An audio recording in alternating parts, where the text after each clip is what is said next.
पवित्र श्रीमद् भागवत गीता, पवित्र चारों वेद, पवित्र कुरान शरीफ, पवित्र बाइबल, पवित्र गुरु ग्रंथ साहिब, पवित्र कबीर साहिब की वाणी में छुपे हुए गूढ़ रहस्य अर्थात तत्व को जानने के लिए कृपया संत रामपाल जी महाराज के मंगल प्रवचन। सत साहिब दर्शकों, ये कहानी है ग्वालियर के रहने वाले अशोक जी की, जो पहले भगवान शिव की कठिन साधना करते थे, लेकिन उस साधना से इनको कोई भी लाभ नहीं मिला। इनका कहना है कि भगवान शिव को आकर्षित करने के असली मंत्र जो इन्हें संत रामपाल जी महाराज की शरण में जाने के बाद प्राप्त हुए। अशोक जी का कहना है कि संत रामपाल जी महाराज की शरण में आने के बाद इन्हें अद्वितीय लाभ मिले हैं, और जिस नशे की लत ये कई वर्षों से छोड़ नहीं पा रहे थे, आखिर वो नशा संत रामपाल जी महाराज की शरण में आने से कैसे छूट गया। दर्शकों, आइए अब सुनते हैं अशोक जी की कहानी उन्हीं की जुबानी। सर नमस्कार। नमस्कार जी। सर क्या नाम है आपका? अशोक सिंह लोधे ठाकुर। अशोक जी कहाँ से आए हैं आप? भिंड मध्य प्रदेश से। सर संत रामपाल जी महाराज से नाम दीक्षा लेने से पहले आप क्या भक्ति साधना करते थे? हम शंकर भगवान की भक्ति किया करते थे, देवी जी की भक्ति भी करते थे, और अन्य भैरव भूत बेतालों को सबको पूजा करते थे हम। संत रामपाल जी महाराज से कब जुड़े आप?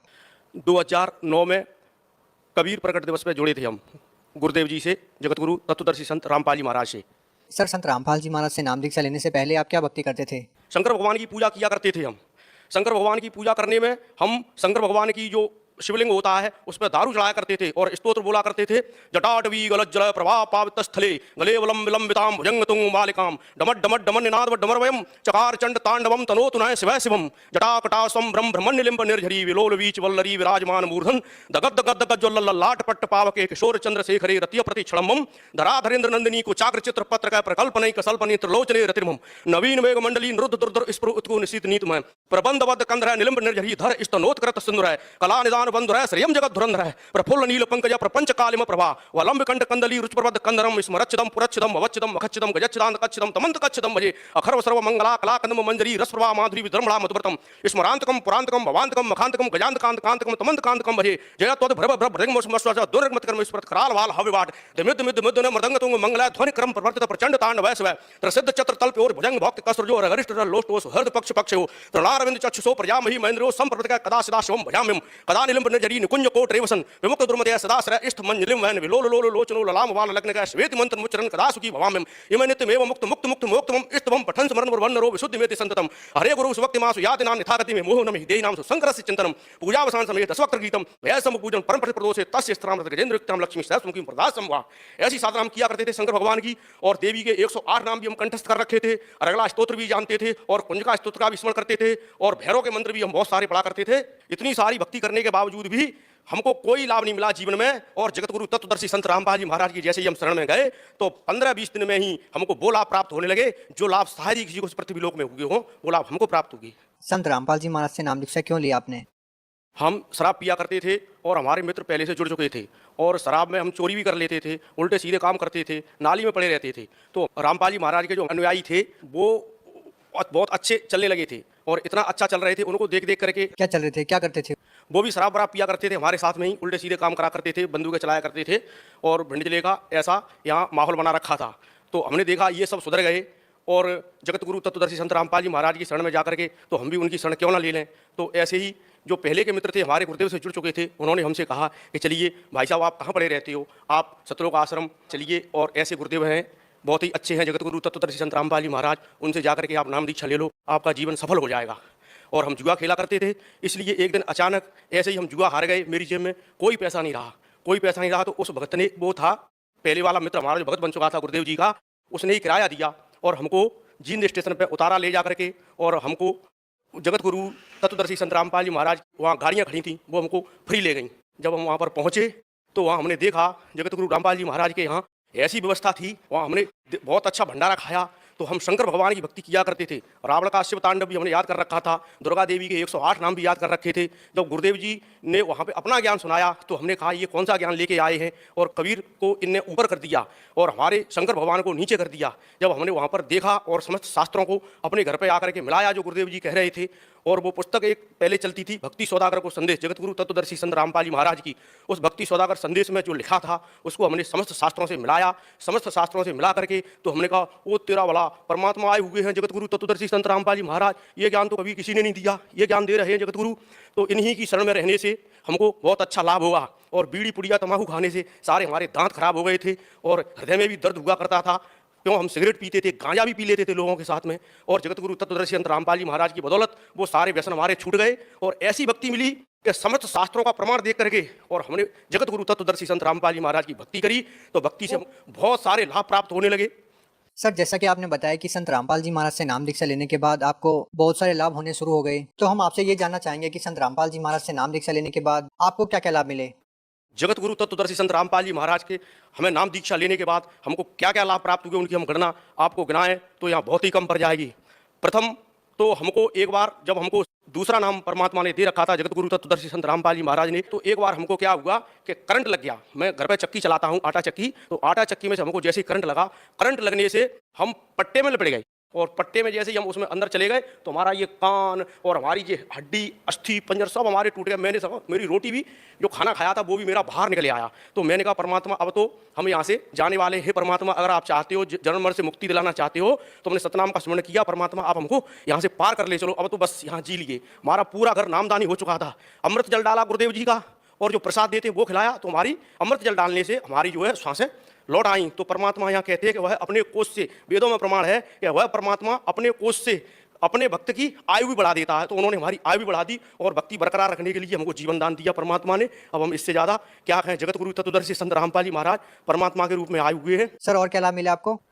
एक बार हम अपने बच्चा छोटा था हमारा, तो वह भक्ति कम करता था, नाम उपदेश तो उसने ले लिया था लेकिन भक्ति पर उसका दिमाग कम लगता था। तो मोटरसाइकिल से जा रहा था, जीन्स का पैंट पहने हुए था। तो अचानक हम भक्ति ज़्यादा करते हैं, घर पे अपने लगे रहते हैं, तो कुछ लोग, वो छोटा बच्चा था तो वह ज़्यादा जो है कहता था पापा जी आप भक्ति करते रहते हो। तो अब वो एकदम मोटरसाइकिल, उसका ऐसा एक्सीडेंट हुआ, ऐसा एक्सीडेंट हुआ, उसका पैंट पूरा जीन्स का फट गया, पूरा जीन्स का पैंट फटा। परमात्मा ने अदबर ले लिया। लौट करके आके कहने लगा पापा जी आपके गुरुदेव जी ने तो आज हमको बचा लिया। जगत गुरु तत्वदर्शी संत रामपाल जी महाराज परमात्मा के रूप में आए हुए, अब हम भी भक्ति किया करेंगे। तो छोटा बच्चा भी लाइन पे आ गया और उसको जो जीवन दान परमात्मा ने दिया। एक जीवन दान हमारा बड़ा बच्चा रायपुर में रहता है, रायपुर में वो रसोई का काम करता है और ठेकेदारी लिए रहता है। तो मोटरसाइकिल से जा रहा था अपने सेठ की से, पीछे बच्चा बैठा था। वह बच्चा नाम उपदेश दिलवा दिया था। यहाँ ग्वालियर में नाम उपदेश मिलता है हमारे यहाँ। वो बच्चे को नाम उपदेश दिलवाने से दूसरे वाले बच्चे को, तो वो बच्चा एकदम उसका क्या एक्सीडेंट हुआ कि वो तो खंड कर लेता था, पी पा लेता है, वो नहीं चला गुरुदेव के मार्ग पे। तो मेरे बच्चा जो है मोटरसाइकिल से, बड़ी मोटरसाइकिल थी, उससे ऐसा गिरा कि ऐसी कट थी, इतनी भयंकर कट थी कि कहने लगा कि पापा जी पता नहीं है हमको वहाँ परमात्मा ने कैसे ले जाके बिठा दिया उस, वो पुलिया कहते हैं, पुलिया में भीतर, और मोटरसाइकिल चूरमा बन गई। और चूरमा बनने के बाद मेरे बड़े बच्चे को भी परमात्मा ने जो है जीवन दान दिया। जगत हाँ नशा करता था वो छोड़ दिया और सारे व्यसनों से हमारे समाज में जो हमको बुरी दृष्टि से देखते थे वो लोग अच्छी दृष्टि से देखने लगे कि अशोक सिंह नरवरिया अब आलमपुरा गांव का बहुत ही सुधर चुका है और बहुत ही जगत गुरु तत्वदर्शी संत रामपाल जी महाराज के शरण पहुंचने के बाद इसको बहुत सारे लाभ हो रहे हैं और इतने लाभ गाँव में किसी को नहीं हो रहे हैं। ये लाभ सर, भगत समाज को क्या संदेश देना चाहेंगे। भगत साम को संदेश हम ये देना चाहते, जगत गुरु तत्वदर्शी संत रामपाल जी महाराज परमात्मा के रूप में इन्हीं के चोले में आए हुए हैं और इनसे नाम दीक्षा लें और अपना जीवन कृतार्थ करवाएं और जन्म मरण रूपी इस रोग से मुक्ति पाएं। बहुत बहुत धन्यवाद। नमस्ते सर। दर्शकों, अभी आपने सुने संत रामपाल जी महाराज से दीक्षा प्राप्त करके सुखी हुए भक्त के अनुभव।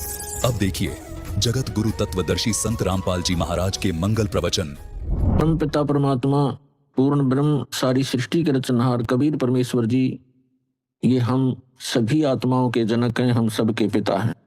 वो परमात्मा हमारे हितैषी हैं, वो स्वयं ही यहाँ आकर के हमें जानकारी देते हैं कि तुम सभी आत्माएं यहाँ के रहने वाले नहीं हो, ये स्थान आपका निज स्थान नहीं है। आप इस अस्थायी सटे को परमानेंट सटे मान चुके हो, जबकि आपको ये पता भी है कि यहाँ ना कोई रहा और ना कोई रहेगा। उसके पश्चात भी आपको चिंता नहीं। इसके विषय में परमात्मा कहते हैं, कबीर ये माया अटपटी सब गट आने अड़ी, किस किस को समझाऊं या कुए भांग पड़ी। इस झूठे सुख को सुख कहे ये मान रहा मनमोद, ये सकल चबीना काल का कुछ मुख में कुछ गोद। पृथ्वीपति चकवे गए जिनके चक्र चलंत, रावण सरीखे कौन गिने, ऐसे गए अनंत। परमात्मा हमें याद दिलाते हैं कबीर परमेश्वर जी के आप जिस लोक में रह रहे हो ये लोक ठीक नहीं है। यहां पर आप कोठी बंगले बनाने में, कार और अन्य संपत्ति की व्यवस्था करने में पूरा मानव जीवन लगा देते हो, और उस दौरान आपके साथ ना जाने कितनी घटनाएं घट जाती हैं, कितनी आपदाओं का सामना आपको करना पड़ता है। किसी का पुत्र मर जाता है, किसी की पुत्री विधवा हो जाती है, किसी को किसी व्यवसाय में घाटा होने से टेंशन का सामना करना पड़ता है। कोई भी प्राणी इस 21 ब्रह्मांड के जो काल का लोक है इसमें कोई सुखी नहीं है और कोई स्थायी नहीं है। परमात्मा से परिचित जो महापुरुष हुए हैं उन्होंने और स्वयं परमेश्वर कबीर जी ने आकर के यहाँ की वास्तविकता हमें बताने की चेष्टा की है, लेकिन हम अज्ञान से इतने परिपूर्ण हो चुके थे कि हमने परमात्मा के उस ज्ञान को स्वीकारा नहीं। अब दया करिए, परमात्मा ने आप जी को पहले शिक्षित किया नहीं। आप पिछला इतिहास देख सकते हो, किसी भी युग में कोई प्रजा शिक्षित नहीं होती थी, केवल एक ब्राह्मण वर्ग होता था जो शिक्षा ग्रहण किया करता था, और सदग्रंथों को जानने के लिए ही वो शिक्षा ग्रहण किया करते थे। संस्कृत भाषा ही मूल थी और अन्य प्रजा उन अपने धार्मिक गुरुओं से अध्यात्म ज्ञान सुनकर अपना जीवन निर्वाह किया करते थे। तो अब आपको शिक्षित किया इसलिए कि जिन सदग्रंथों को आप सत्य मानते थे, हमारे धर्मगुरु उन्हीं सदग्रंथों के विपरीत ज्ञान दिया करते थे। उसको कहते हैं शास्त्र विधि त्याग कर मनमाना आचरण, यानी शास्त्र के विरुद्ध ज्ञान और शास्त्र के विरुद्ध ही साधना हो, वो साधना व्यर्थ होती है। इसका प्रमाण है श्रीमद् भगवत गीता अध्याय नंबर 16 के श्लोक नंबर 23 और 24 में।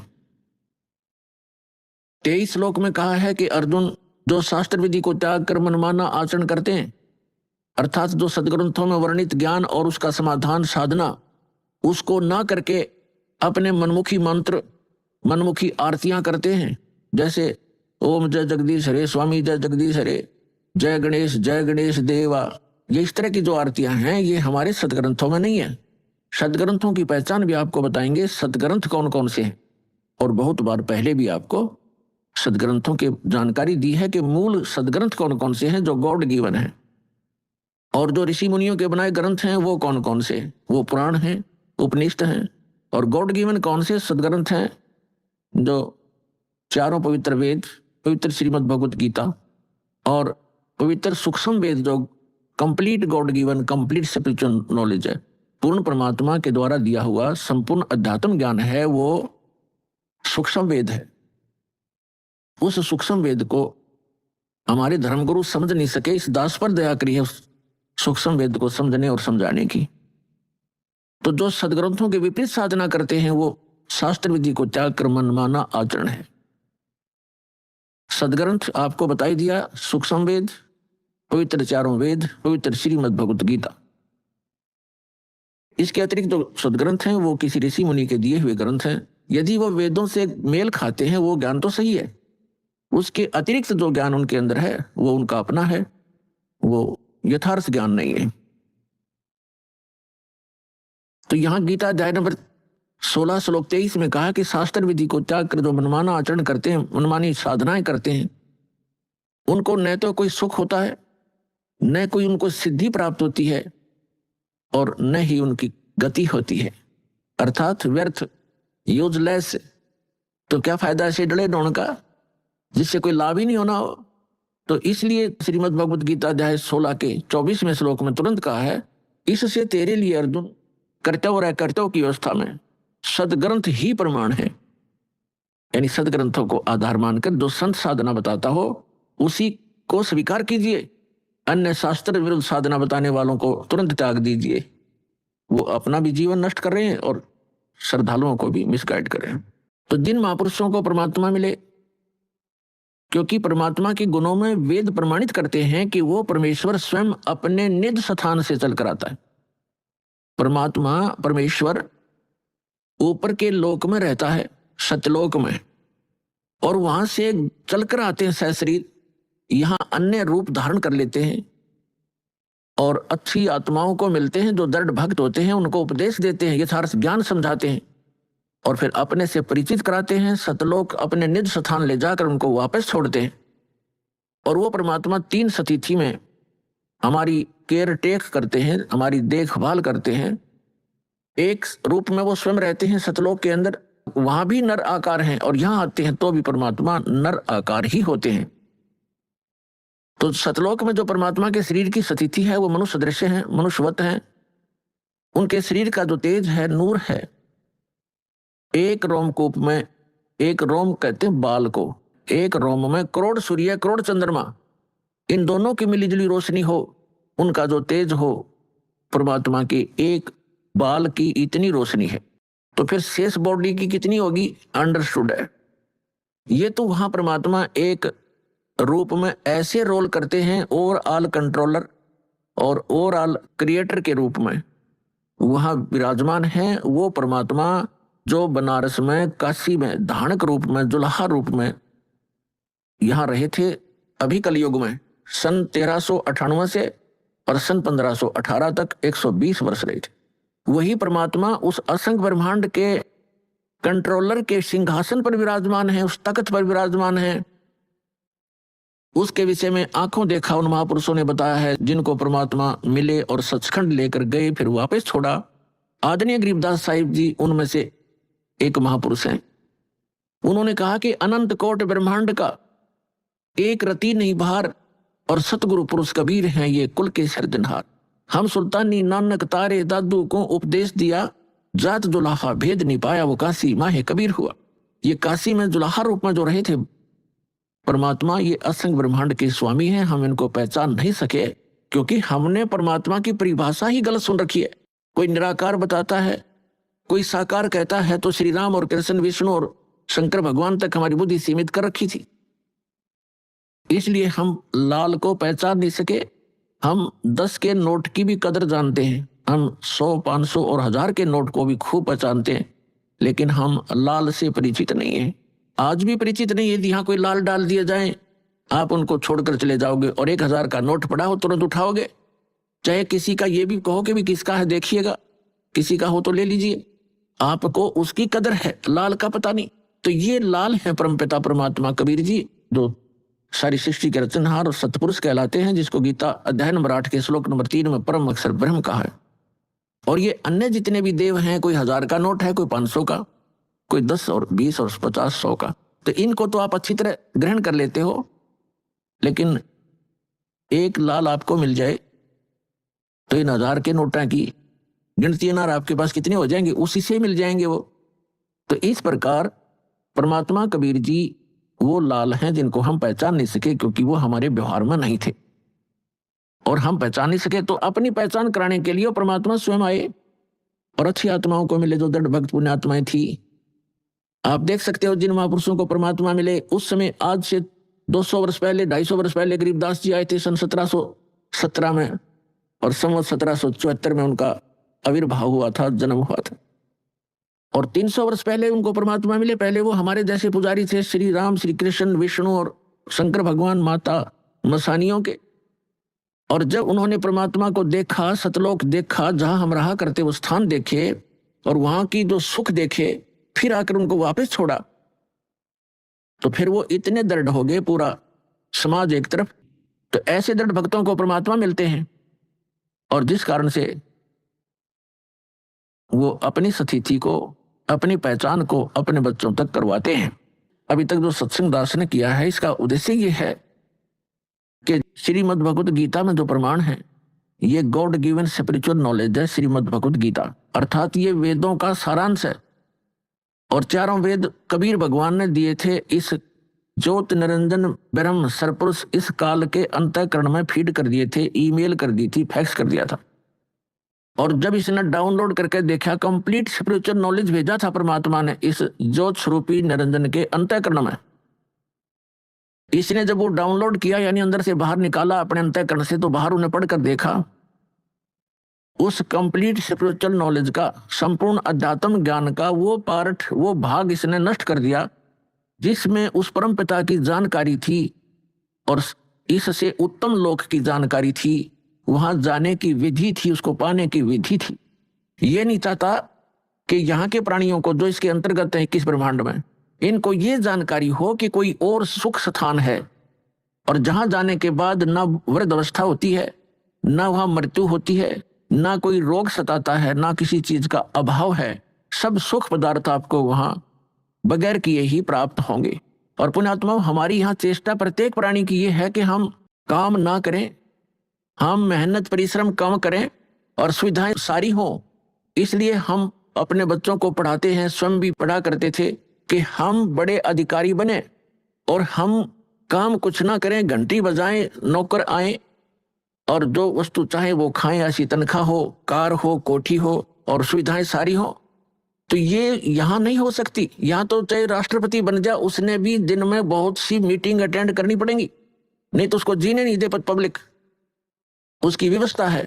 तो इसी प्रकार सतलोक में जाने के बाद वो सुख होगा जिसकी हम खोज यहाँ कर रहे हैं। वृद्ध अवस्था वहां नहीं है, वहां केवल युवा शरीर रहेगा। तो कौन चाहता है वृद्ध होना, कौन चाहता है मृत्यु?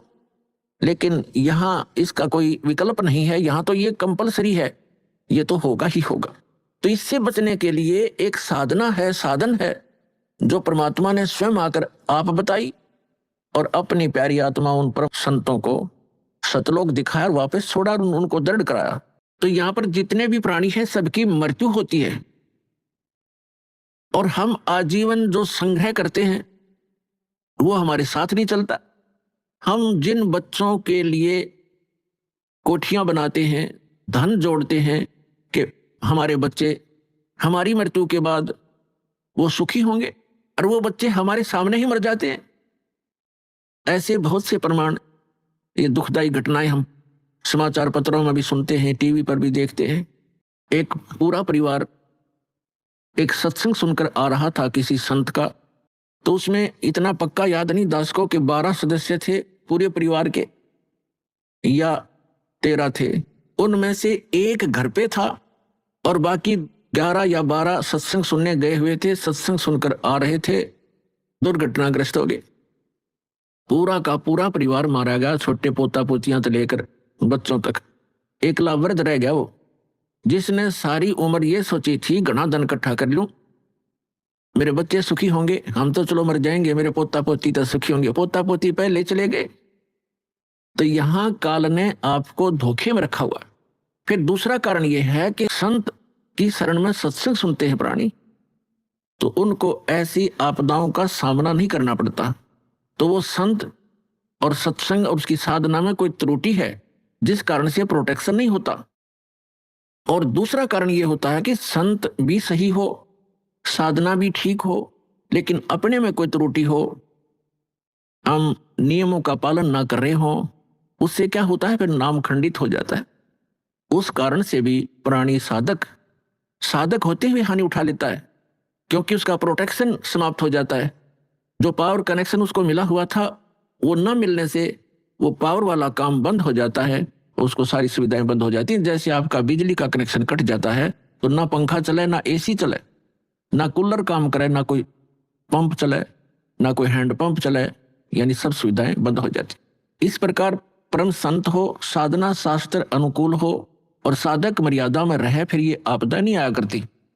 पूर्ण परमात्मा सत्य पुरुष की साधना करने वाले साधक पर ये आपदा नहीं आ सकती। दुर्घटना में मृत्यु, अकाल मृत्यु या कोई अन्य दुख नहीं आने देंगे भगवान, जब हमारी समर्पित भाव से साधना होगी और सत्य साधना होगी। तो फिर भी जो कहने का दास का आज जो उद्देश्य है ये ज्ञान कराने का, कि हम जिन सुविधाओं को एकत्रित करने में, जोड़ने में सारा जीवन लगा देते हैं और फिर भी हम भी छोड़ चले जाते हैं और बच्चों का भी पता नहीं, हमारे सामने ही मृत्यु हो जाए, तो ये गंदा लोक है, ये लोक ठीक नहीं। अभी तक हमें इसका अल्टरनेट नहीं था। अल्टरनेट था तो इतना था कि स्वर्ग चले जाएंगे, स्वर्ग से आगे हम नहीं जानते थे। परमात्मा कबीर जी ने आके अपनी महिमा, अपना स्थान स्वयं बताया है कि एक स्थान ऐसा है जहां जाने के बाद साधक फिर लौटकर संसार में नहीं आता। ये परमात्मा ने आके बताया 600 वर्ष पहले। और उसके बाद भी उस परमात्मा के सूक्ष्म वेद में वर्णित ये ज्ञान है जो परमेश्वर ने, कबीर जी ने स्वयं अपने मुख से बोला, जिसको कबीर वाणी कहते हैं, जिसको सच्चिदानंद घन ब्रह्म की वाणी कहा है, उसमें वर्णित किया मालिक ने, और हमारे वेद और गीता में वर्णित है। हम नहीं समझ सके क्योंकि हमारे टीचर अल्पज्ञ थे, हमारे धर्मगुरु अल्पज्ञ थे, उनको सदग्रंथों का ज्ञान कतई नहीं था। तो उस परमात्मा ने आके स्वयं बताना पड़ा वही ज्ञान। जिन महापुरुषों को परमात्मा मिले उन्होंने भी यही ज्ञान कराया, लेकिन उसको हम समझ नहीं सके, जिस कारण से अभी तक परमात्मा के आने से पहले तक हमें केवल स्वर्ग से आगे कोई बताने वाला नहीं था। और पता चला इन सदग्रंथों से और परमेश्वर के सूक्ष्म वेद से और जिन महापुरुषों को परमात्मा मिले उनकी अमृतवाणी से कि स्वर्ग में गए हुए प्राणी भी जन्म मृत्यु में ही रहते हैं। और जिनको हम इष्ट रूप में पूजा करते थे, श्री विष्णु जी, श्री शंकर जी, ब्रह्मा जी को तो हम पूजते नहीं थे, लेकिन आदर की दृष्टि से अवश्य देखते थे। इन तीनों का नाम हम टिप्स पर रखते थे, ब्रह्मा विष्णु महेश। ये स्वयं नासवान है जिनको हम इष्ट मानकर पूजते थे। तो जिस नासवान इष्ट की हम पूजा करेंगे तो क्या होगा, हम उसके लोक में चले जाएंगे। ये सामीप्य मुक्ति प्राप्त होती है, यानी अपने इष्ट के लोक में उनके समीप रहा करेंगे। तो जब हमारे इष्ट ही मरेंगे, उनकी भी मृत्यु होगी, तो फिर वो तो जन्म मृत्यु फिर बनी रही, तो स्थायी स्थान नहीं हुआ वो। तो जो आज प्रसंग है कि जिस लोक में हम रह रहे हैं ये लोक अच्छा नहीं है, और हमें केवल स्वर्ग तक का ही ज्ञान हमारे धर्म गुरुओं ने करा। परमेश्वर ने आकर अपनी अमृतवाणी में ये ज्ञान दिया कि एक और लोक है जहां आप सदा सुखी रहोगे, आपका जरा मरण नहीं होगा। जरा माने वृद्धावस्था, मरण माने मृत्यु।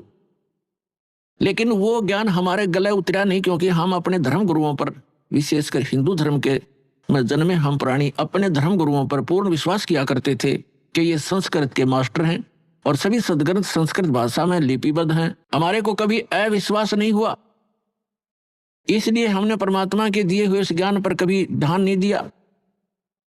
और साथ में ये भी हमारे एक इंजेक्शन लगा दिया करते कि कबीर जी तो अशिक्षित थे, उन्होंने संस्कृत पढ़ी नहीं, क्योंकि संस्कृत केवल ब्राह्मण ही पढ़ा करते थे, और कई ब्राह्मणों के पास गए, उनको संस्कृत नहीं पढ़ाई, इसलिए वो उठपटांग भाषा बनाकर गाते थे। ऐसी सोच थी हमारे इन ऋषि महर्षियों की, वो परमात्मा को समझ नहीं सके। और उस परमेश्वर की वाणी में ये पहले लिपिबद्ध था, जो हमारे सदग्रंथ भी बताते हैं, क्योंकि परमात्मा ने जो ज्ञान दिया वो अपने द्वारा रची हुई सृष्टि का और सारे विधान स्वयं बनाया हुआ था, वो अपनी सिंपल लैंग्वेज में बोल दिया। अब जो प्रसंग चल रहा है कि उस परमात्मा ने भी बताया था कि एक सतलोक है जहां जाने के बाद, जहां जन्म मृत्यु नहीं होती, जहां वृद्धावस्था नहीं है, वहां किसी चीज का अभाव नहीं है, वहां सब सदाबहार वृक्ष हैं, सदाबहार सब मेवा हैं और दूधों की नदियां बहती हैं। वहां पर अमृत के सरोवर भरे हुए हैं, मीठे जल के समुद्र भरे हुए, हीरे पन्ने जवाहरातों के वहां पहाड़ हैं, जो यहाँ पर मिट्टी और पत्थर के पहाड़ हैं, झरने बहते हैं, वहां वर्षा होती है, बगैर बादल के फुहार चल पड़ती है, सुंदर शरीर है आपका, कभी वृद्ध अवस्था नहीं होती, मृत्यु नहीं होती, वहां आपका परिवार होगा। जैसे धीरे धीरे यहाँ एक पहले हम अकेले थे, विवाह हुआ जब 2 हो गए, बच्चे हुए जब 5-4 और हो गए, और फिर धीरे धीरे पोते पर पोते हो गए, तुम्हारा कितना अच्छा परिवार और कैसा दिल लग रहा है। और 1 मिनट में ना जाने पोता मर जा, पोती मर जा, बेटा मर जा, बेटी मर जा, स्वयं की टिकट कट जा, तो खा के ये स्थान, तो वो स्थान है जहां पर हम कभी मरेंगे नहीं। हमारा परिवार होगा, सारी सुविधाएं होंगी, मनोमयी विमान होंगे आपके, यहाँ तो एक साइकिल नहीं जुड़ता सारा दिन। और वहां पर ऐसा सुविधा है कि आप चाहोगे आपके सामने विमान खड़ा होगा, और जहां जाओगे बैठ के परिवार, कहीं बहुत बड़े बड़े पार्क हैं, बड़े सुंदर स्थान हैं। तो वो स्थान है जो भगवान ने स्वयं आकर बताया, और इसी का परम समर्थन हमारे सदग्रंथों ने दिया। जैसे गीता ज्ञानदाता यह सरपुरुष है, श्रीमद् भगवत गीता अध्याय नंबर 15 के श्लोक नंबर 16 और 17 में 3 पुरुष हैं। पुरुष माने प्रभु, स्वामी, मालिक, ब्रह्म कहो, पुरुष कहो, भगवान कहो, राम कहो, साहिब कहो। ये 3 पुरुष बताए, एक सरपुरुष, एक अक्षर पुरुष। और 15वें अध्याय के गीता के 15वें अध्याय के 17वें श्लोक में सरपुरुष और अक्षर पुरुष से कोई और बताया जो श्रेष्ठ भगवान है, पुरुषोत्तम है, उत्तम पुरुष है, तू अन्य परमात्मा इति उदाहरते। जिसको परमात्मा कहा जाता है वास्तव में वो पुरुष तो इन दोनों से, सरपुरुष और अक्षर पुरुष से कोई अन्य है, और वही तीनों लोकों में प्रवेश करके सबका धारण पोषण करता है। ये 3 पुरुष है, 3 प्रभु हैं। सरपुरुष इसको ब्रह्म बोलते हैं, हमारे ऋषि मुनि इसको ब्रह्म कहा करते हैं, और संतों ने इसको सरपुरुष, सरब्रह्म, ज्योत निरंजन, काल की संज्ञा दी है परमेश्वर कबीर जी ने, और उन्हीं से परिचित महापुरुषों ने भी यही उनको बताया। तो दूसरा अक्षर पुरुष है, इसको दूसरे शब्दों में परब्रह्म भी कहते हैं, अक्षर ब्रह्म भी कहते हैं। तो सरपुरुष है जिसको ब्रह्म कहते हैं, जो काल है, वो केवल 21 ब्रह्मांड का प्रभु है, स्वामी है, मालिक है, राम है, खुदा है, अल्लाह है, साहिब है।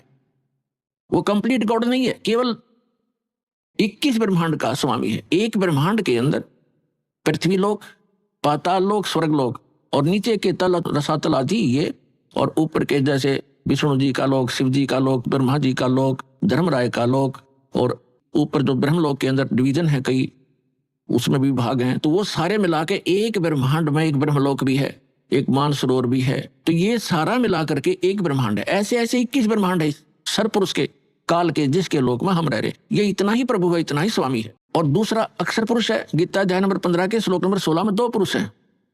अक्षर का अर्थ होता है जिसका नाश ना होता हो, अविनाशी। लेकिन ये अविनाशी लगता है, लेकिन अविनाशी नहीं है। अक्षर पुरुष भी अविनाशी नहीं है, लेकिन इसको कहा गया है अविनाशी अक्षर पुरुष, इसलिए 15वें अध्याय के 17वें श्लोक में कहा है कि उत्तम पुरुष है तो अन्य परमात्मा इति उदाहरते। उत्तम पुरुष, श्रेष्ठ पुरुष तो इन दोनों से, सरपुरुष और अक्षर पुरुष से कोई और है। और जिसको परमात्मा, परमात्मा माने श्रेष्ठ आत्मा, वो पुरुषोत्तम तो कोई और है इन दोनों से। जिसको परमात्मा यानी श्रेष्ठ आत्मा, परमात्मा का सीधा सा अर्थ होता है जो केवल सुख दे, दुख ना दे। जो दुख दे वो परमात्मा कैसे रह गया, श्रेष्ठ आत्मा कैसे हो गया? तो हमने डेफिनेशन का भी नहीं पता था आज तक उस गॉड की जिसकी हम पूजा करने जा चले थे और पूजा कर रहे थे। तो हम ऐसे ही धूल अंधेरे में घूम रहे थे, जंगल में भटका रखे थे, हमें कोई रास्ता नहीं था। तो इसमें लिखा फिर ये लोग तटरम अविश्य विवर्ती अवय ईश्वर है, जो तीनों लोकों में प्रवेश करके सबका धारण पोषण करता है, वो है अविनाशी परमात्मा, अवय ईश्वर है, वो है अविनाशी। ऊपर वाले को अक्षर पुरुष को भी अक्षर का अर्थ वैसे अविनाशी होता है, लेकिन ये रिजेक्ट कर दिया यहाँ पर कि इन दोनों से अन्य है जो वास्तव में अविनाशी है। अभी सारी डिटेल को समझाएंगे आज के सत्संग में। पहले जो प्रसंग चल रहा था कि वो परमात्मा ही आकर स्वयं ज्ञान देता है, और उसने आकर के हमें बताया कि इससे हटकर कोई और स्थान है जहां आप पहले रहा करते थे, और अपनी गलती के कारण आप बालकपन करके आप यहाँ आगे गंदे लोक में फंस गए। अब यहाँ से जाने का विकल्प आपके पास नहीं रहा, ना किसी ऋषि, महर्षि और संत और ब्रह्मा विष्णु महेश को भी यहाँ से वापस जाने के मार्ग का पता नहीं। उसके लिए परमात्मा स्वयं आते हैं। जो प्रसंग चल रहा था तो परमात्मा 3 स्थिति में बताया आपको कि जो सतलोक में रहता है, जहां हम रहते थे, वहां करोड़ सूर्य करोड़ चंद्रमा मिला दे उनका ऐसा प्रकाश है। फिर परमात्मा अन्य हल्का तेज पुंज का रूप बनाकर कभी भी आकर प्रकट हो जाते हैं एक संत साधु की, महात्मा की वेशभूषा में। या तीसरी स्थिति, सेकंड स्थिति परमात्मा की यह है, प्रत्येक युग में वहां से चल कर आते हैं सशरीर कमल के फूल पर, एक सरोवर के अंदर कमल के फूल पर शिशु रूप धारण करके विराजमान होते हैं। वहां से निसंतान जिनके बच्चे नहीं होते उठा ले जाता है, और फिर उसकी परवरिश वहां होती है। फिर धीरे धीरे 5 वर्ष की आयु में ही वो बड़े बड़े विद्वानों के छक्के छुड़ाना शुरू कर देते अपने अध्यात्म ज्ञान के आधार से। हम फिर आते हैं गीता अध्याय नंबर 15 के श्लोक नंबर 16 और 17 पे, क्योंकि प्रसंग चला है कि एक परमात्मा ने भी आकर बताया, और इन सदग्रंथों में भी प्रमाण है कि कोई ऐसा स्थान है जहां जाने के बाद साधक फिर लौटकर संसार में कभी नहीं आते, वह स्थायी स्थान पाते हैं। और जब तक हम इस काल के लोक में हैं, कितनी साधना कर लें, उस सत्य पुरुष के बताए उस सत्य ज्ञान के आधार से जब तक सत्य साधना नहीं करेंगे तो हमारी जन्म मृत्यु सदा बनी रहेगी। उसके लिए परमात्मा से परिचित संत आदरणीय गरीबदास साहिब जी कहते हैं कि आगे गए ना बावड़े रहते भी सब जाही, बिन साहेब की बंदगी कहीं ठोर ठिकाना नहीं। कहते हैं कि आगे चले गए, वो तो वापस आए नहीं आपको कुछ बतावें कि हमारे साथ क्या बना, और जो शेष बचे हैं वो भी चले जाएंगे। यहाँ किसी उस सत्य साधना, वो पूर्ण परमात्मा की भक्ति के बिना कहीं ठोर ठिकाना नहीं। जैसे आज आप चाहे प्रधानमंत्री बने हो किसी देश के, और मृत्यु होगी, कोई पुण्य किया है उसके आधार से आप स्वर्ग जाओगे इस जीवन में, तो स्वर्ग के अंदर अपनी पूंजी को समाप्त होते ही आपकी ऐसी मृत्यु होगी जैसे यहाँ हो गई। तो यहाँ से चलो फिर स्वर्ग में पुण्य समाप्त होते ही वहां से चलो, फिर नरक में अपना पाप भोगोगे, वहां कष्ट उठाओगे। जब वो समय पूरा होता है, होते ही फिर कहेंगे चलो, वहां भी नहीं रख सकते। उसके बाद फिर गधा बनोगे, गधे का जीवन पूरा करते ही फिर चलो, फिर कुत्ता बनो, कुत्ते का जीवन पूरा होते ही फिर चलो मरो, और फिर मनुष्य बन गए, फिर मरो, फिर वहां जाओ स्वर्ग में, फिर चलो। खा के ये जीवन, तो ये चलो चलो मिटाएगी सतलोक में जाने से। और वो चलो चलो ना तस्वीर माँ की मिटी, ना विष्णु की, ना शिव जी की, और ना अक्षर पुरुष की, ना अक्षर पुरुष की, केवल परम अक्षर पुरुष, परम अक्षर ब्रह्म है वो परमात्मा, जो स्वयं वास्तव में अविनाशी है। उसकी साधना करने से भी साधक उस लोक में चले जाते हैं जहां प्राणी कभी नहीं मरते, कभी वृद्ध नहीं होते, और वहां सदा युवा शरीर रहता है, और वापस लौटकर इस गंदे लोक में फिर नहीं आते।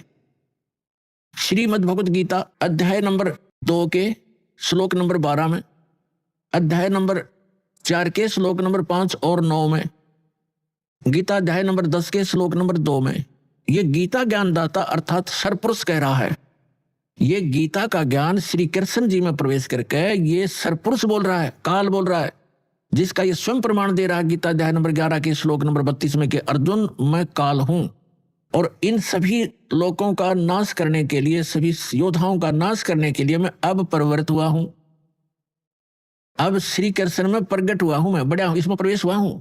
श्री कृष्ण ने पहले कभी नहीं कहा मैं काल हूं, और नहीं तो श्री कृष्ण तो पहले ही वहां खड़े थे। अब ये कैसे कहते हैं कि मैं अब प्रवृत्त हुआ हूं?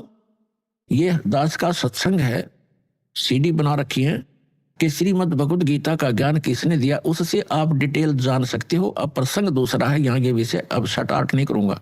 ये खुद कहता है कि अर्जुन तेरे और मेरे बहुत जन्म हो चुके हैं, तू नहीं जानता मैं जानता हूं। और मेरी उत्पत्ति को, उत्पत्ति माने जन्म को, इसका जन्म तो हुआ ही है, ना देवता जानते ना ऋषि जानते, क्योंकि ये सब मेरे से ही उत्पन्न हुए हैं, इनका आदि कारण मैं हूं। और गीता अध्याय नंबर 10 के श्लोक नंबर 3 में तुरंत कहता है कि मैं अजन्मा हूं। अजन्मा क्योंकि जब श्री कृष्ण जी में बोल रहा है उस समय उसका जन्म नहीं हुआ, जब तो भूत की तरह उसमें प्रवेश है।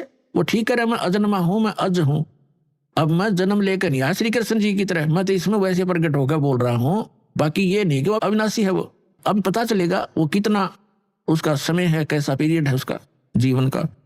अब जो प्रसंग है कि जब हम जैसे श्रीमद् देवी भागवत यानी देवी पुराण के अंदर सचित्र मोटा टाइप गीता प्रेस गोरखपुर से प्रकाशित, जो हिंदू समाज के श्रद्धालु शिरोधार्य हैं और अपने सबके घरों पर रखी हैं, जो जरा सी भी भगवान में आस्था रखता है, उसके तीसरे स्कंद में 123 पृष्ठ पर विष्णु जी स्वयं स्वीकार करते हैं अपनी माता दुर्गा की, वो स्तुति कर रहे हैं कि तुम शुद्ध स्वरूपा हो, ये सारा संसार तुम ही से उद्भासित हो रहा है। मैं ब्रह्मा और शंकर आपकी कृपा से विद्यमान है। हमारा तो आविर्भाव माने जन्म और तिरोभाव माने मृत्यु हुआ करता है, हम अविनाशी नहीं है। और स्वयं भगवान विष्णु जी कह रहे हैं कि आप ही प्रकृति देवी हो। भगवान शंकर कहते हैं कि जब विष्णु जी के बाद ब्रह्मा जी आपसे उत्पन्न हुए तो क्या मैं आपका पुत्र नहीं हुआ, तमोगुणी लीला करने वाला? तो कहने का भाव ये है कि ये भी नासवान है, इनकी जन्म मृत्यु होती है, इनकी जीवनी में लिखा है, अभी आपको सुनाया। यदि हम विष्णु जी की पूजा करते हैं, श्री कृष्ण जी की करते हैं या श्री राम की करते हैं, तो हम विष्णु जी की पूजा कर रहे हैं। और हम शंकर जी की पूजा करते हैं तो हम जैसे विष्णु जी की पूजा करेंगे, विष्णु जी के लोक में जाएंगे स्वर्ग के अंदर। उनका स्वर्ग समझो एक रेस्टोरेंट है, प्रत्येक उसके अंदर डिस्ट्रिक्ट के अंदर होता है, प्रत्येक शहर में होते हैं रेस्टोरेंट। वो जैसा शहर जिस अतिथि का है उसमें वैसे ही रेस्टोरेंट उपलब्ध होते हैं। अभी आपने सुने संत रामपाल जी महाराज के मंगल प्रवचन। आइए अब सुनते हैं संत रामपाल जी महाराज से नाम दीक्षा लेकर सत भक्ति करके अद्भुत लाभ प्राप्त करने वाले अनुयायी के विचार। करके अद्भुत लाभ प्राप्त करने वाले अनुयायी के विचार। दर्शकों, जीवन में ज्यादातर लोग उन्हीं परंपराओं और साधनाओं को अपनाते हैं जो पीढ़ियों से चलती आ रही हैं। लेकिन क्या आपने कभी सोचा है कि उन परंपराओं से क्या वास्तव में लोगों को सच्चा सुख, शांति और परमात्मा की प्राप्ति हो रही है? इसी को जानने के लिए आज आपको मिलवाते हैं एक ऐसे शख्स से जिसने सच्चाई जानकर शास्त्र विरुद्ध परंपराओं को छोड़ सच की राह अपनाई है। ये हैं महेंद्रगढ़ हरियाणा के अमृतलाल कौशिक जी, जो सदा से ही धार्मिक प्रवृत्ति के व्यक्ति रहे हैं। ब्राह्मण परिवार में होने के नाते ये अपने कुल में प्रचलित साधनाओं का पालन करते आ रहे थे। पर दुख की बात यह थी कि उनका पालन करने के बावजूद इनके जीवन में शांति और सुख की कमी थी। लेकिन कहते हैं ना, जब परमात्मा की विशेष मेहर से भाग्य का दरवाजा खुलता है तो जीवन बदल जाता है। अमृतलाल जी के जीवन में भी एक ऐसा ही मोड़ आया जब वे टीवी देखते देखते तत्वदर्शी संत रामपाल जी महाराज के सत्संग कार्यक्रम तक पहुंच गए। संत जी के अद्वितीय आध्यात्मिक विचारों को सुनकर इनके अंदर ज्ञान और गहराई से समझने की इच्छा जागृत हुई, जिसके बाद अमृतलाल जी ने संत जी द्वारा लिखित पुस्तक ज्ञान गंगा पढ़ी और नाम दीक्षा ग्रहण की। इनके द्वारा प्राप्त सत्य भक्ति करने से इन्हें सच्ची सुख शांति मिली, जिसे सुनकर आप भी हैरान हो जाएंगे। तो चलिए सुनते हैं अमृतलाल जी के आध्यात्मिक सफर की कहानी, इनकी अपनी जुबानी। नमस्कार सर। नमस्कार जी। सर क्या नाम है आपका? अमृतलाल कौशिक नाम है जी मेरा। अमृतलाल जी आप कहाँ से आए हैं? मेरा गांव खैरानी है, अटेली मंडी के पास, और मेरा डिस्ट्रिक्ट महेंद्रगढ़ है। अमृत जी संत रामपाल जी महाराज से कब जुड़े आप? अमृतलाल जी आप कहाँ से आए हैं? मेरा गांव खैरानी है, अटेली मंडी के पास, और मेरा डिस्ट्रिक्ट महेंद्रगढ़ है। अमृत जी संत रामपाल जी महाराज से कब जुड़े आप? मैं 8 अगस्त 2014 को परम संत सतगुरु रामपाल जी महाराज से जुड़ा। सर संत रामपाल जी महाराज से जुड़ने से पहले क्या आप कोई भक्ति साधना भी करते थे? जी, हम जैसे मैं ब्राह्मण कुल से पैदा हूँ, जन्म मेरा ब्राह्मण कुल में है, तो हम पितरों की मावस वगैरह निकालना, जिंदा देवी भैरों, और मैं 2 बार कावड़ भी लेके आया हूँ, और इन्हीं ब्रह्मा विष्णु की भक्ति करते थे। मैं नाम पितरों की साला सरबाला जी, बाबा खाटू श्याम जी, हर जगह जाते थे मेलों में, और इन्हीं देवी देवताओं की भक्ति करते थे। तो फिर आप संत रामपाल जी महाराज की शरण में कैसे आए? इन देवी देवताओं की भक्ति करते करते हमें कोई खास लाभ तो हो नहीं रहा था। बार बार घर में कभी कोई बीमार, कभी कोई बीमार, मानसिक परेशानियों से जूझ रहा था। मेरे पिताजी बहुत समय से बीमार चल रहे थे, उनकी वजह से मुझे अपनी नौकरी छोड़ के भी घर रहना पड़ा। वो गांव के सरपंच थे, तो उनको मेंटली प्रॉब्लम हो गई थी, उसकी वजह से मैं अपनी नौकरी छोड़ के और गांव में रहने लगा। पिताजी की जगह सरपंची का कार्यभार करने लगा। सरपंची का कार्यभार करते करते कभी सोशल वर्कर, मेला भरवाना, स्टेजों पे रहना, नेताओं के पीछे घूमना, इस प्रकार अपने जीवन को खो रहा था मैं। फिर एक दिन क्या हुआ, मैंने टीवी चलाया तो टीवी के ऊपर परम संत रामपाल जी महाराज का ही सत्संग चल रहा था। मैंने सत्संग सुना, उसमें देखा कि भाई ब्रह्मा विष्णु महेश ये हजार अमर नहीं है। मेरे एकदम सांप सा सूंघ गया, यार ब्रह्मा विष्णु महेश जो हमारे ब्राह्मण का असली देवता हैं, उनको तो हजार अमर नहीं बता रहे। और हमने तो अपने पूर्वजों से सुना था कि ब्रह्मा विष्णु महेश ऊपर कोई देवता ही नहीं है, कोई भगवान ही नहीं है। हम तो खुद अपने आप को जगत गुरु कहते थे ब्राह्मण, अगर हमसे बड़ा कोई जगत गुरु है ही नहीं। तो सत्संग सुनने के बाद मेरे को शौक सा लगा। लगने के बाद में मैंने उस पर नीचे नंबर देखे, उस पर लिखा हुआ था जी भाई फ्री में बुक आती है। तो मैंने ज्ञान गंगा बुक मंगवा ली जी। गर्मी का टाइम था, खेत में रहता हूँ जी, किसान परिवार में जन्म है, खेती बाड़ी का काम करता हूँ। दोपहर के अंदर, गर्मी के अंदर मैंने अपनी वो बुक पढ़नी शुरू करी। बुक 1 बार पढ़ी जी, 2 बार पढ़ी, 3 बार पढ़ने के बाद में मैं तो हिसाब वक्ता बन गया जी। जो कोई आवे मैं वही ज्ञान सब न सुनाऊँ। तो लोगों ने भी इंटरेस्ट आने लग गया जी। उसके बाद में मेरे को खुद अपने अंदर से ही प्रेरणा हुई कि क्यों ना इस संत के दर्शन करे जाएं। तो एक दिन जी मैं नारनौल कोर्ट में आया हुआ था। कोर्ट में मैंने देखा कि एक जो कोर्ट में खोखे होते हैं जिनके अंदर अर्जन मेष वगैरह बैठते हैं, इसमें संत रामपाल जी महाराज की बड़ी सी तस्वीर लगी हुई थी। मैंने सोचा भाई ये भी उसका कोई न कोई नुमाइंदा है। उसके पास गया और हमने बातचीत करी। तो मैंने उनसे नू पूछ लीजिए आप किस जाति से बिलोंग करते हो? वो बोला जी मैं तो चमार जाति का हूँ। और वो संस्कृत में मुझे गीता के श्लोक सुनाने लगा।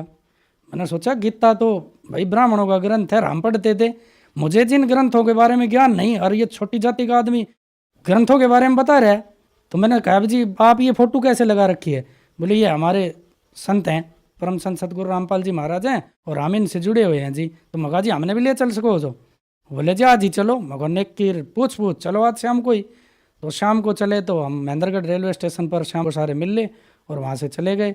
तो मैं राज दरबार खाता था, तो मैं अपने ट्रेन में 5-4 राज दरबार गाली जेब में, और ट्रेन में बैठ लिए, चले गए। सुबह गए, हमने बगैर कुछ से समझे वहाँ नियम पढ़ाए। सतलोक आश्रम में परम संत सतगुरु रामपाल जी महाराज से मैंने नाम ले लिया, मैं उनका शिष्य बन गया। सर संत रामपाल जी महाराज से नाम दीक्षा लेने के बाद क्या आपको कुछ लाभ भी प्राप्त हुए?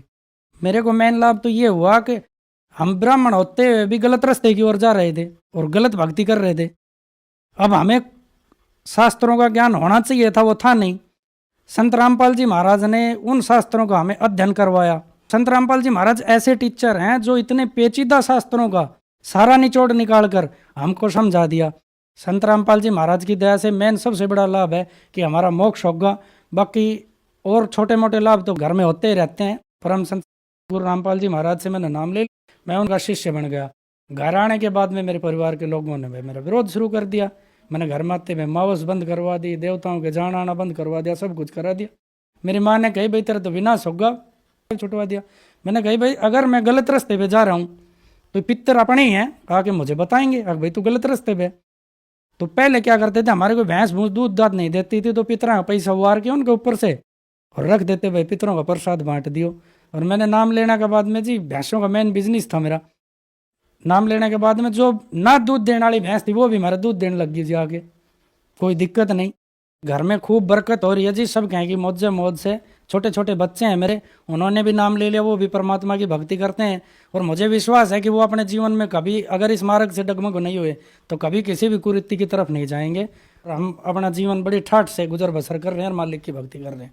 खेती में पहले क्या था, जो अनाज 40 मन किले के गेहूँ होते थे वो मेरे 70 80 मन होने लग गए। जहाँ भी मैं बीज डालता हूँ मेरे सबसे ज़्यादा अनाज होता है कम मेहनत में। मैं एक किले के अंदर 1.5 लाख रुपए की कमाई करता हूँ, बाड़ी बोता हूँ। अब की बार मेरे साथ एक घटना हुई कि मेरी बाड़ी के अंदर निमाटोड की बीमारी आ गई। मैंने सोची सारे डॉक्टरों से सलाह लूँ। डॉक्टर के पास गया तो उन्होंने हाथ खड़े कर दिए, जी बाबा तो आपकी खेती खत्म होगी। तो मेरी पत्नी कहने लगी जब आप मालिक की शरण में आए तो मालिक के अरदास करो, वो सब कुछ कर सकते हैं। संत रामपाल जी महाराज से हमने अरदास लगाई अपने मन ही मन में, तो मेरे 1,40,000 रुपए की उस उजड़ी हुई खेती में से होगी। तो मेरी आत्मा गदगद होगी, मालिक जो मांगता हूँ वो पहले लिए खड़े रहते हैं गेट के पास। एक जी मेरे पैर में प्रॉब्लम थी, जयपुर के डॉक्टरों ने मेरे को बताई कि भाई तेरे गोड्डा रिप्लेस होगा, घुटना। तो जी भक्ति करते करते मैंने एक दिन मालिक से कहा कि दुनिया का इतना चमत्कार हो रहा है मालिक, मेरे गोड्डो ठीक नहीं हो सके। तो परम संत सतगुरु रामपाल जी महाराज ने मुझे पता भी नहीं चलने दिया। आज मेरे घुटने एकदम बिल्कुल सही हैं, कोई दर्द नहीं है किसी भी प्रकार का जी, मैं बिल्कुल स्वस्थ हूँ। और छोटे मोटे चमत्कार तो जी होते रहते हैं। सर, संत रामपाल जी महाराज से नाम दीक्षा लेने के बाद आपको बहुत सारे लाभ प्राप्त हुए। हम आपसे एक बात जानना चाहते हैं कि आप जाति से ब्राह्मण हैं, इस बात को आपसे अच्छा कौन जानता होगा। कहते हैं कि संत रामपाल जी महाराज ब्रह्मा विष्णु महेश की भक्ति छुड़वाते हैं, क्या ये बात सही है? नहीं जी, ये बात बिल्कुल गलत है। संत रामपाल जी महाराज ब्रह्मा विष्णु महेश की भक्ति करने का सही प्रोसीजर बताते हैं। ब्रह्मा विष्णु महेश हमारे दुश्मन नहीं है, वो भी भगवान है, लेकिन वो उस कला के भगवान नहीं है कि वो हमारा मोक्ष कर सकें। वो खुद जीर्ण मरण में है, वो तो खुद उनका आविर्भाव और तिरोभाव होता है। हम अपने शास्त्रों को तो ब्राह्मण लोग पढ़ते नहीं, उनको अपने घर में लाकर रख लेते हैं और ऊट पटांग बाटे जनता को भी बताते रहते हैं और खुद भी उस ऊट पटांग ठग्गीबाजी में चलते रहते हैं। पैसे कमाने के चक्कर में हम अपने धर्म से ही विचलित हो रहे हैं। हम अपने शास्त्रों को पढ़ें। संत रामपाल जी महाराज तो ब्रह्मा विष्णु की भक्ति करने का सही प्रोसीजर बताते हैं। उनसे नाम लेने के बाद पता चलेगा कि वो कैसे प्रोसीजर बता रहे हैं। ब्रह्मा विष्णु की भक्ति करने का सही तरीका परम संत सतगुरु रामपाल जी महाराज के पास ही है और किसी के पास है ही नहीं। सर, संत रामपाल जी महाराज से नाम दीक्षा लेने के बाद आपको बहुत सारे लाभ प्राप्त हुए, तो जो श्रद्धालु आज आपको देख रहे हैं उनके लिए आप क्या कहना चाहेंगे? मैं तो संदेश देने के तो काबिल नहीं हूँ। संत रामपाल जी महाराज की दया से अगर कोई भाई नाम लेना चाहे तो चैनल पर उनका कार्यक्रम आता है, पहले सत्संगों को सुने, फिर नीचे पट्टी पर मोबाइल नंबर चलते हैं, उन मोबाइल नंबरों पर संपर्क करके आपके नज़दीक का नामदान सेंटर का वहाँ से एड्रेस मिल जाएगा। वहाँ जाके आप ज्ञान को समझें और संत रामपाल जी महाराज की शरण में आए और संसार के सुख मिलेंगे ही मिलेंगे, मोक्ष निश्चित है। सर, कहते हैं कि संत रामपाल जी महाराज से उनके जो अनुयायी हैं अंधश्रद्धा के तहत जुड़े हुए हैं, क्या ये बात सही है? नहीं, कैसे है जी, मैं पढ़ा लिखा हूँ, मैकेनिकल लाइन का आदमी हूँ और मैंने खुद ग्रंथ जांचे हैं। और जो भाई शक करता है वो अपने ग्रंथों को खुद पढ़े, खुद जांचें। संत रामपाल जी महाराज संसार में सबसे बड़े टीचर हैं ग्रंथों के। और कोई आध्यात्मिक गुरु जितने भी हैं, जितने भी धर्मों के गुरु हैं, वो इन ग्रंथों को पढ़ के समझा ही नहीं सकते। गीता, भागवत, कुरान, बाइबल, जितने भी पुराण, कुरान, ये सब संत ने दुनिया के सामने खोल के रख दी। और आप भी पढ़ो और जांचो और फिर आके संत की शरण में आओ और अपना कल्याण कराओ। गुरु बिन तो मोक्ष होगा नहीं, गुरु तो बनाना पड़ेगा। और वो तो स्वयं परमात्मा ही हुए हैं, आप उनसे नाम लो और अपना कल्याण करवाओ। धन्यवाद सर। Thank you ji.